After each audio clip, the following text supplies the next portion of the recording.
because when people recover, especially from a facelift, they're bruised, they're swollen.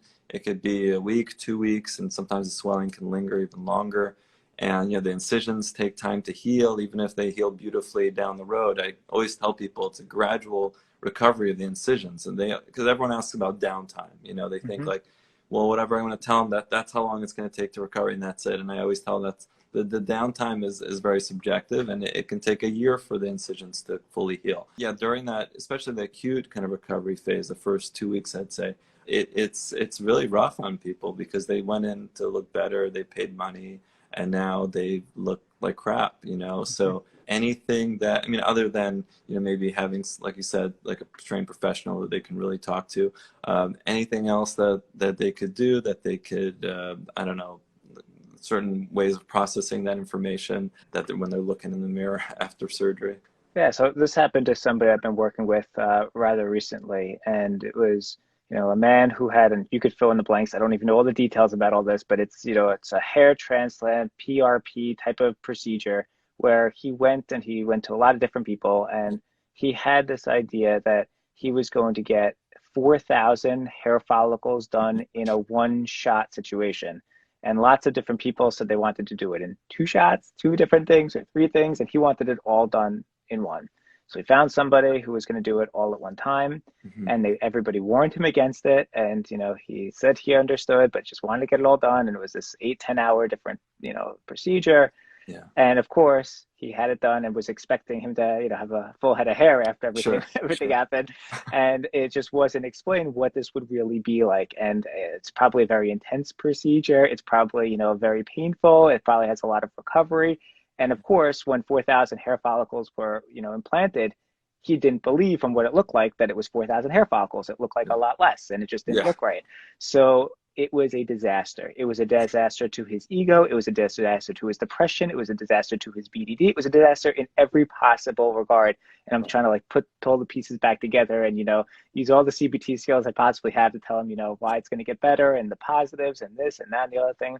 So, in this situation, what I was wishing would happen, which maybe is ideal, maybe it's impossible, maybe there's no way to possibly doing this, but I was hoping that, there would be some way for the people that were operating on him to have really clear expectations that were in writing. Because I think what happens when anybody goes to see any kind of surgeon is they just have this tunnel vision about their questions, about the costs, about what it's going to be like, and they actually don't listen to when the surgeon is telling them about what things are going to be like afterwards. And the expectations are just not matched. And then afterwards, there's no piece of paper to look at and say, this is actually what we talked about, so that there's somebody who could look and read through the guidelines and say, Dr. Linkov said that after I had my hair transplant that it was going to take 4 weeks to see this, or it's going to look like it's 2,000 follicles and not 4,000 follicles.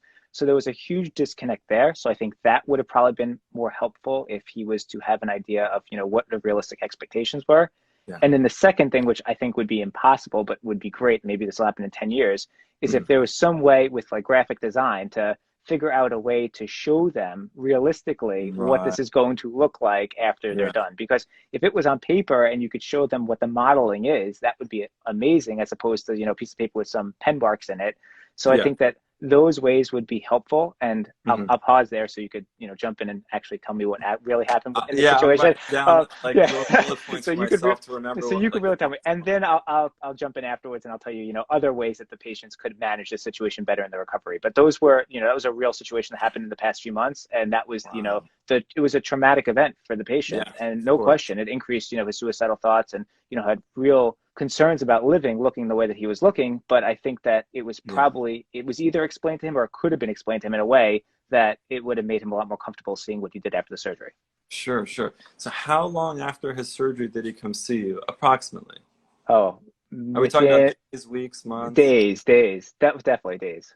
So just to tell you a few words about hair transplant. So it takes a year, not like a year like I was talking about, the incisions kind of fully healing. I mean, much sooner than that, they start to look good. With the hair transplant, though, for the actual hair to grow out, because of the way the hair cycle works, we tell people, if they're properly educated before surgery, like you said, 4 to 6 months for the hair to start growing. And then it's just, you know, baby hair. So the initial grafts that are placed, the shafts actually fall out after a few weeks.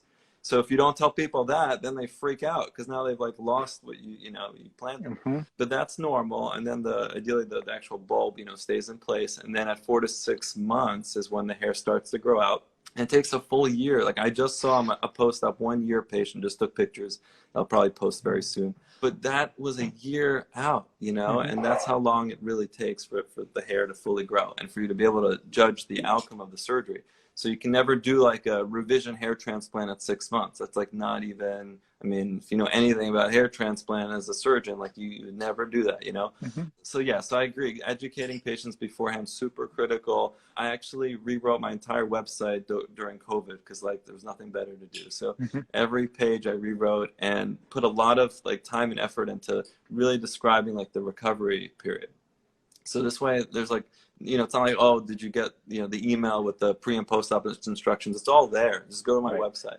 And it's much easier that way. And then hopefully people can find it, you know, who aren't even having surgery with me, but it's like really descriptive. It's not a content writer who put it together. It was me. And my wife helped out a little bit. So yeah, so that I think is super important, like you said, with educating them, giving them, you know, just like the truth about what to expect. Now, computer-generated images. First of all, there's no great software for hair. So it's really tough to kind of give them a realistic idea just because I guess the technology is just not there. The only surgery that I do the computer renderings for is for rhinoplasty. And that's not to necessarily show them like this is what you're going to look like, but to make sure I understand what they want. Because it can be very difficult with rhinoplasty to really understand what the person wants, like how much slope do they want, how much projection. If I show them what's realistic, I don't give them a perfect picture. Like if the nose is off-centered, I'll make it, instead of center, I'll bring it about 75%. And I do it on purpose. I don't tell them I did that. And then I have them look at it. If they tell me, oh, well, it's still not straight, I'll tell them, well, this could easily happen to you. It may not be straight afterwards. And if they're unhappy with the pictures I did, I'm like, thank God, you know, that I didn't operate on them. And then we part ways, and that's fine. Some surgeons don't do renderings for rhinoplasty, and they're very successful and very busy surgeons, and it works for them, and that's fine. Because people don't want to give these false kind of hope, right? But for me, that's the only surgery where I find that it's truly useful. For things like aging face procedures where you're like going to be lifting things, you don't know exactly how it's going to look after, and you sort of know what they want and you know what you want to achieve. You kind of want to achieve maximal lift without, you know, being dangerous or making it look completely ridiculous. But rhino, I think it helps. Hair is really tricky. I mean, you have to know what you're doing. Like, I mean, hair, it's a whole, we could probably talk for an hour about sort of like why people don't have a good idea what they're getting themselves into. And a lot of it stems from the different hair clinics that are out there where the doctor doesn't exactly know what they're doing, and they rely on hair technicians to essentially do the entire procedure. And that is a huge sort of rampant problem around the world, not just in this country. There aren't that many like well-trained hair transplant surgeons that are really involved during the case because, like you said, it takes all day. I mean, even if it's not 4,000 follicles, that's the other thing. It's the wording, it's the marketing, right?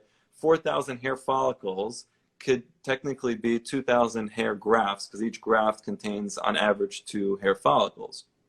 So if you're trying to, you know, upsell somebody, you can tell them, I'm going to give you 4,000 hairs, and that sounds amazing. And you tell them, I'll do it in 1 day, which is quite, you know, literally impossible. But you know, but the 2,000 is something that we do all the time, but it really does take a long time.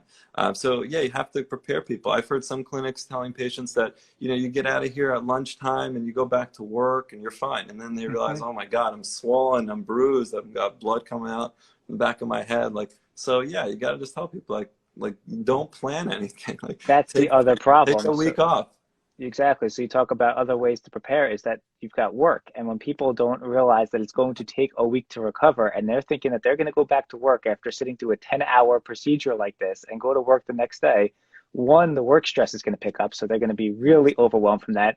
And two, they're going to be really disappointed and unhappy because they all of a sudden thought that, you know, they could tough it out. They go back in a day or 2 days, it wouldn't be so bad. And they really didn't understand, you know, how intense a procedure like that is.